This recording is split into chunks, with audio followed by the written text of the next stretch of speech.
অখিল গগৈয়ে এইটো কথা জানে যে এইবাৰ হিমন্ত বিশ্ব শৰ্মাক আমি সকলোৱে মুখ্যমন্ত্ৰীৰ গাদীৰ পৰা দলিয়াই পেলাম। এইবাৰ আমি ৰাইজৰ দল, Congress, CPI, CPM, CPIML, AJP, APHLC গোটেইবিলাক পাৰ্টীয়ে লগ লাগি এইবাৰ হিমন্ত বিশ্ব শৰ্মাক ব্ৰহ্মপুত্ৰলৈ দলিয়াই পেলাম। এইবাৰ কোনো পধ্যে মুখ্যমন্ত্ৰীক আমি হিমন্ত বিশ্ব শৰ্মাক মুখ্যমন্ত্ৰী হ'বলৈ নিদিওঁ। একদম কথাটো স্পষ্ট। আৰু অসমৰ মুখ্যমন্ত্ৰীয়ে যে কৈ গৈছে যে শিৱসাগৰত অখিল গগৈয়ে শিৱসাগৰৰ উন্নয়নৰ কথা নকৈ অখিল গগৈ বেলেগ বাহিৰৰ গোটেই অসমখনৰ কথা কৈ থাকে। আৰে ভাই, মোৰ দুটাই দায়িত্ব, শিৱসাগৰৰ উন্নয়নৰ কথাও ক'ম।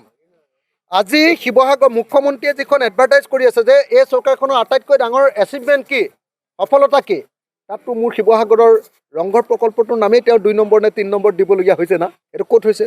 মোৰ শিৱসাগৰ।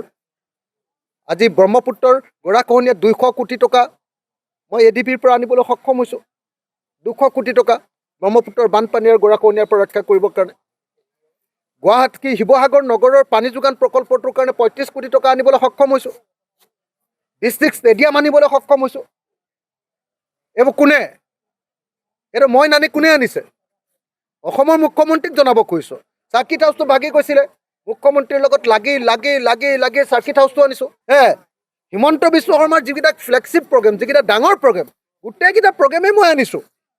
চাৰ্কিট হাউচ আনিলোঁ, ডিষ্ট্ৰিক্ট ষ্টেডিয়াম আনিলোঁ, আপোনাৰ কি কয় আপোনাৰ এইটো আনিলোঁ, পানী যোগান কেন্দ্ৰটো আনিলোঁ, ৰংঘৰ প্ৰকল্প আনিলোঁ, ব্ৰহ্মপুত্ৰৰ খহনীয়াৰ কাৰণে 200 কোটি টকা আনিলোঁ, অসম মালাৰ অধীনত 122 কোটি টকাৰ BG ৰোড আৰু 102 কোটি টকাৰ আমাৰ বৰালি আনিলোঁ।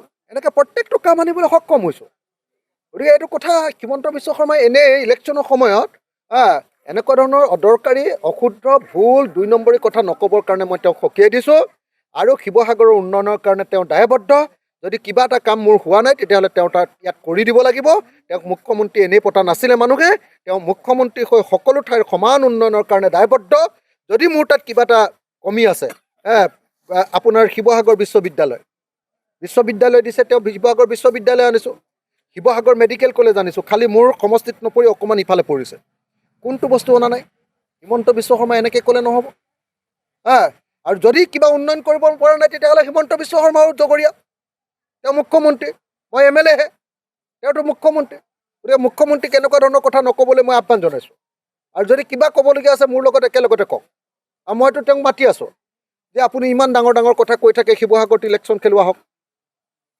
শিৱসাগৰত আপুনি বাঙালী মানুহে সোপাক বহুৱাই লৈছে আপোনাৰ নিজৰ সমষ্টিত, আপুনি হিন্দী ভাষী মানুহে সোপাক বহুৱাই লৈছে নিজৰ সমষ্টিত। সেইকাৰণে আপুনি প্ৰত্যেকবাৰে জিকি থাকে। আমাৰ খিলঞ্জীয়া অসমীয়া মানুহ বসবাস কৰে শিৱসাগৰ সমষ্টিলৈ আহকচোন, আপুনি যিকেনে মোৰ লগত আপুনি আপুনি গম পাই যাব নহয়। মই বাৰম্বাৰ কৈ আছোঁ। আৰু শিৱসাগৰৰ মানুহৰ কাৰণে এইটো ভাল হ'ব যে শিৱসাগৰত একদম মেইন বাঘ আৰু সিংহকেইটাই ইয়াতে ইলেকশ্যন উঠিলে ভাল হ'ব। মই জিকিলেও ভাল, আৰু মই যদি নিজিকো হিমন্ত বিশ্ব শৰ্মা জিকিলেও উন্নয়নমূলক কাম কাজবিলাক কৰিব পাৰিব।